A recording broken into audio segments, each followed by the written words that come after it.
Hello and welcome to our post-match show after a disappointing 3-0 defeat against Cardiff City. To help us analyse what went wrong, club legend Andy Booth and Huddersfield-born striker Cameron Jerome join us. How are you both? You okay? Very well, Adam. Thank you. Yeah, good, Adam. Thank you very much. Excellent. Obviously, it wasn't the performance or the result we wanted. Boothie, what do you think went wrong ultimately in this game? The 3 goals, I think they were. That's all I can really say, to be honest. Because apart from that, it might sound silly. It was pretty even. There weren't a lot between us apart from the 3 goals, and there were 3. To be honest, there were 3 sloppy goals, and the manager won't be happy with any of them. So that was the difference. And yeah, the scoreline sounds as though we got hammered, but it was a lot tighter than what the score says. So yeah, obviously very disappointing. But the goals were so disappointing, and it's harsh because we've been a few positive performances out there today, but we're only going to remember the 3 mistakes goals. Is that something you agree with, Cameron? Yeah, definitely. Like Andy just touched on there. I mean, from the goals perspective, there was poor goals to concede at any level, and yeah, there wasn't a lot in the game. I thought Huddersfield had good dominance. It's similar sort of to the games I've watched. First half a little bit slow, and then second half burst into life. But by then it was too little, too late. I mean, Cardiff banked up really well. Obviously, like they do, they're a big, physical, powerful team, and yeah, they sort of nullified Huddersfield to a degree and stopped them to creating too many clear chances. And the goals just changed the game. Really, the whole context and the flow of the game just changed with the goals. Like Booby said, there it was not much in it between both sides really. You could see in that second half, couldn't you? It moving Josh Caroma to the left-hand side. It changed the dynamic of Huddersfield Town's attacks. But as soon as that second goal went in, the game was done, wasn't it? Yeah, definitely. I mean, sorry to interrupt. Yeah, I mean, I was dying for him to come on, to be honest with you, at half-time. So I was thinking it just needed that injection of pace, someone with a little bit more directness about them to sort of drive Cardiff back, put them on the back foot a little bit. But yeah, the second goal was a killer, definitely.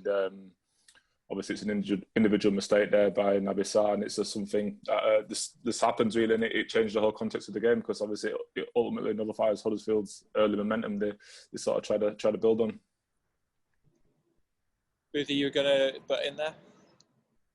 Yeah, no, I was saying to Cameron, really, yeah, we started the second half quite well, putting Josh Caroma on the left, and you could tell at times we got some good balls to him, and made 2 or 3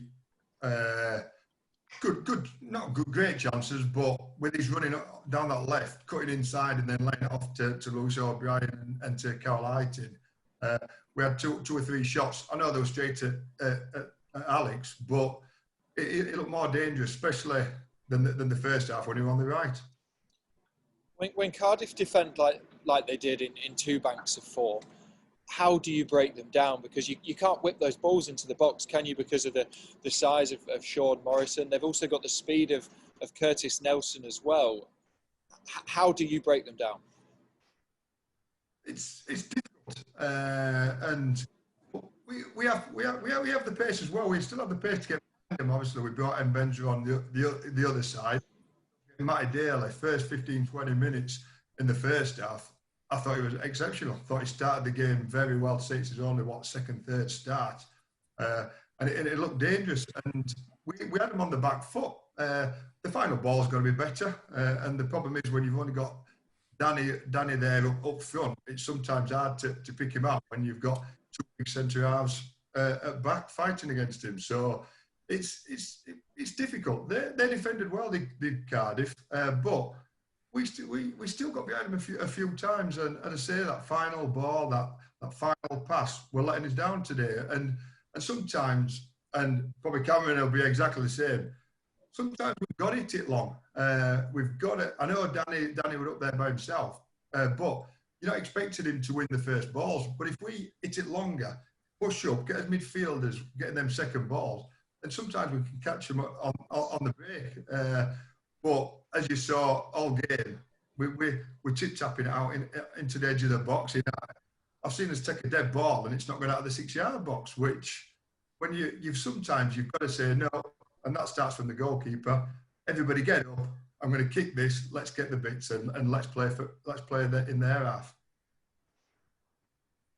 Cameron, was it just about injecting that extra little bit of pace in the game to create that opportunity? Yeah, I think so. I think obviously driving them back would have been a big factor in that. Like Booby said, we got in some great positions in terms of in the final third. It was some nice intricate play around the box, 1-2s, and people committing people 1v1. But it was just missing that final action, that composure, that last ball, that last pass, and Huddersfield they could maybe do with someone like a different option. As I thought he was exceptional tonight. I mean, for a big lad, he had nice feet. He brought people into play. He worked the channels, and he was an handful all night. I mean, Huddersfield showed him quite a lot of respect in terms of not being aggressive around him, but that sort of player can be so effective at this level, and I think that's maybe something what Huddersfield was missing are missing still to this sort of day. I think they missed someone who's just going to be a big imposing sort of threat as another option in terms of if they cannot play intricately and through the lines and always play through the pitches, someone to go direct to a little bit to hold things up and like you said, like Booby said, get second balls and push yourself higher up the pitch. And Boothie, you mentioned Matty Daly a few moments ago. Obviously, it was his first start for Huddersfield Town today. He was neat and tidy in those early moments, wasn't he? But ultimately, the change was needed at half-time to get Josh onto that left-hand side. Yeah, it's a bit unlucky because he did all right. As we said, the first 15, 20 minutes, all the ball was down the left, and we're feeding him, and he looked dangerous. We stopped playing probably the last 20 minutes of the first half, and we never got hold of the ball to feed him to get down that left-hand wing. So yeah, it obviously Carlos had to change at half-time, and unfortunately, it was probably always going to be Matty that came off. But he shouldn't be disappointed with his debut, his first start, because that 45 minutes he did all right, and he did what he couldn't have done much more. But he was just sacrificed for the team. So he'll probably gone down thinking he's been dragged off at half-time, but he's got to keep his head up because that's definitely not the case. It was obviously a team decision and what was best for the team. And even though Matty had a good first half, you needed, like you, get Josh onto that left wing and obviously instill a bit more pace with Isaac on the right. What's that like, Cameron, your first senior start? Obviously, Matty's come off the bench over the last couple of seasons, but your first senior start, what's that like as a young player? Yeah, I mean, it means everything to you. Obviously, he's worked himself into a position where obviously the manager's thought he's ready and capable of doing the job for the team. And yeah, obviously, it's such a big feeling. Obviously, my first start in my career was for Cardiff. So, yeah, I mean, it was a brilliant moment for myself. And I can only imagine what Matt is, what he's thinking. But unfortunately for him, like Booby said, it was a team decision to bring him off. It was nothing against his personal performance. So, he can hold his head up high. And it's something for him to sort of drive himself on now. Now he's got a little taste for it. Can he go and kick on again? Can he go and push the other wingers and other forward players for a stake in the side? Let's run through the goals. Obviously, the first one that Kiefer Moore put away. What do you think, Cameron, Town could have done better in terms of defending those moments? Because Cardiff were really efficient, weren't they? Especially with those balls into the box. Yeah, definitely. It's a big part of their play. Like many teams in the Championship, they seem to have a big focal point and they use it quite well. And I mean, obviously, Shea Ojo is a threat with his quality and obviously with Harry Wilson on the other side as well. So, yeah, like I said earlier, I thought Huddersfield showed him a little bit too much respect, Kiefer, to be honest with you. I know he's a big old unit, but I think, just being a little bit tighter, being a bit more active, and trying to sort of put him off the first sort of action, when the ball's coming up to him, can you give him a little nudge? Can you hold him? The little sort of, I wouldn't say dirty tricks, but just the little cute things what centre-halves can do to stop, strikers of that size and that power getting momentum. And, just didn't quite get to grips with him today. And obviously, he's obviously stuck 2 goals away from inside the box, which is his job, So, credit to him. But obviously, Huddersfield will be disappointed with the goals they've sort of given away. Because there's 2 actions there, Boothie, isn't there? It's ultimately first, you have to stop that cross into the box. But then, secondly, he's come across 2 centre-backs to put the ball in. Yeah, yeah, you can. It just felt like we all fell asleep for 20 seconds. The ball out to the wing, and I thought DeMarco De Gea, he should have been tighter. He should have been closer to the winger, give him a little bit too much room. It was too easy for him to put the ball in, and then you've got three defenders, three centre halves in the box, and the lads just nipped in between all three of them. Not one of them's gone with him. Not one of them's pushed him on, sent him on to the next one. Don't know where the talking was, and he's got a relatively easy finish. So yeah, for that 20 seconds, you could blame three or four defenders. It would all of them should be putting their hand up, because it would a sloppy goal, and up to them. And like Kevin says, they are a well organised side. They are tough. They've got that big lad up front. They throwing them long balls into the box. They defended it well.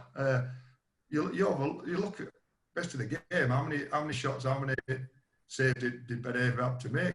So we defended well, but for that split second, just we fell asleep, and not just one person. It were all the back. Well, I'm probably being a bit harsh on Harry Toffolo there, but the rest of the defenders fell asleep for that split second, and you know, in this league you can't do it. Well, in any league you can't do it, because he's good players and a good striker, and he made one run, nobody went with him, and got himself his first goal. And then the second goal, obviously we said, Cameron, we came out in the second half, we looked a little bit more dynamic, we were pushing Cardiff back and trying to break them down, and then ultimately it was a mistake at the back, and Cardiff score a second and the game's over. Yeah, I mean, obviously it's an individual error from Sarr. I mean, you can't really atone for that, but it's a tough one, because me as a striker, I'm wanting our team to sort of not dilly around on the ball in our own sort of 18-yard box. I'm wanting us to try and get forward early, try and get forward a little bit quicker. Like I said, we built some momentum the first 2 or 3 or 4 minutes of the first our second half, should I say. You know, why not try and go a little bit more direct? Why not try and squeeze up and compress Cardiff in their own sort of half for 5 or 10 minutes? I don't know if that's team instructions or game management from individual players, but, you know, someone with a little bit of leadership out there, Hoggy maybe saying, lads, come on, like, we're 1-0 down, but look, let's put it on them for the first 5, 10 minutes of the second half. Let's see how they like it. You know, if we get balls in behind, get our wingers running, get Danny Ward running down the side, you know, he's one who will always run and never give up sort of thing. So, yeah, it's just one of them things. And like you say, an individual mistake. And obviously, you know, Hoylett nips in and robs him, and Moore's got a tap in for a second. But, you know, that sort of second goal sort of changes the whole swing of the second half. Then Cardiff banked even further behind, and they've got, you know, something even more to hang on to. I mean, you don't think the keeper should... Do you think he should have given it to Naby? I know you said it was his mistake, but obviously he had the attacker there. I just felt sometimes, like you said, just clear it, just get it up that field. Yeah, I think sometimes, I mean, it's game management, isn't it, Booby? Like you say, like the goalkeeper's got the ball, he's in control of it, so he's under no pressure, even if it's a manager's instructions to say, all right, look, we want to play out. But sometimes they say, look, it's not on, lads. Look, squeeze up. 5 minutes, we'll just go a little bit longer. Try and hit Wardy, drop a few into his chest, or if he can hit Benza, he's 6'2". You know, just try and hit one of the lads and just try and get a bit of territory sometimes, rather than, you know, trying to be too intricate and play from the back all the way through the lines. It's very difficult to do that. You know, even the top teams, you see Man City and them boys doing it. It's really, really hard, because teams bank up and just say, you know what, we'll sit off you, and ultimately you want to play out. We know that, so we're going to pressure, and if you make a mistake there, it's leading to a key chance. It's really interesting in the dynamic. I think we've seen it over the course of this season, haven't we? There's been a few mistakes from trying to play out from the back. It is ultimately, isn't it, just down to those little decisions and the split decisions that the goalkeeper has to make, or Naby Sarr has to make, that will ultimately then help us stop conceding these silly, sloppy goals. Yeah, obviously the manager's asked for that. That's what he wants to do. He wants to play total football. He don't want the keeper to kick it all, and if he does, he wants to drive it chest high into the wingers, or into obviously Wardy or Fraser's up there, Fraser's chest. So they're listening to instructions and they're doing what the manager wants. But sometimes you've got to hold your hand up and say it's not on. You could see at times Cardiff were wanting us to play it out at the back. They were waiting for us to push on and obviously nick the ball back, which they did two or three times. And obviously it led to the second goal, which won them the game. So sometimes, like Cameron said, Oggy's got to say, hang on, it's not working. Let's all push up. Let's push up. Let's get it out and let's play in their half. But as I said, because we were on top for the first 5-10 minutes of the second half, and then you give a goal that way, and it's literally game over. Yeah, like you said, Booty, after the second goal, it was game over. Obviously, then they went on to score a third very late on. Rams was just too tight, wasn't he, Cameron, to Glatzel? Yeah, I think obviously it does come on at that point. I think obviously I don't mind it being aggressive, to be honest with you, but I think you just got to give the striker a little bit of credit there where credit's due. I think he's felt him, he's turned him nicely, and obviously it's a tidy finish from him. But I think the game was already gone at that point. So I mean, obviously it's a tiny error, but it's not changing the result of anything. I think there was obviously compounded to defeat by then. But yeah, it's something you'll learn from, and obviously coming up against quality opposition like Gratzel and people like that, they're going to sort of do that to you. So it'll be something what he'll individually learn off himself. But the game was gone by that point for me. Yeah, ultimately, Rudy, Rams is a young centre half. He will make some very minor mistakes, as Cameron said just there. But equally on the ball, how composed did he look? Yeah, obviously it went on for very long, but watched him on Saturday and came on in the first half after about 20 minutes. And it's the first time I've properly seen him. I saw him in the cup game last season, but he looks like he's going to be a good player. It looks like he's got all dead on him. He's composed on the ball. He wants the ball, and on Saturday I thought 70 minutes he was one of our best players. And I say for a young lad like that, and it's never the easiest centre half. And coming on today when you're 2-0 down, the game was finished. What did he have? 15 minutes. It's difficult. Yeah, he'll be disappointed with the third goal. He tried to just get in front, try and nick it, and it's a great finish. The lad did ever so well as a striker. You'd be happy with that. But like you said, on the ball, he is composed. And again, let's take a positive out of this game. Yeah, we've lost 3-0. Romani's come on again, done well. Matty Daly's had a good first half. A couple of young lads just making their way in the first team. The squad's strengthening, and you look at his bench. I know, and I'm one who's when Saturday, I've always said with professional footballers we should be able to play that. But I think the amount of games that they've had to play in this season, I know, and no fault of their own, I think it just took the toll tonight. But Carlos made a few changes as well, so a squad strengthening, and the young lads that are coming in are now pushing for first places. Look at Ryan Schofield. Unfortunately, we're put back on the bench today, which is probably a fair